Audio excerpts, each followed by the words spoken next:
Yeah, hello there, boys and girls. It's your Martin here. So, meeting your parents is the test of seeing how enlightened you are. And I'm not enlightened fully yet, simply, but I come to realize that I'm the way, not the follower. And I'm not my mind, not the mind, not the body. The identity, Daniel Johansson's, is just a fictive thing. The true thing that I am is formless, but that's just a pointer.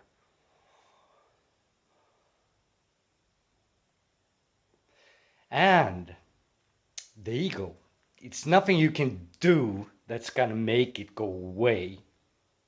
It's acceptance that's gonna dissolve it simply.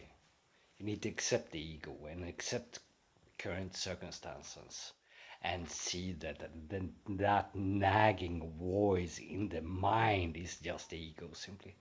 Yeah, that was all from Martin this time. Saying goodbye.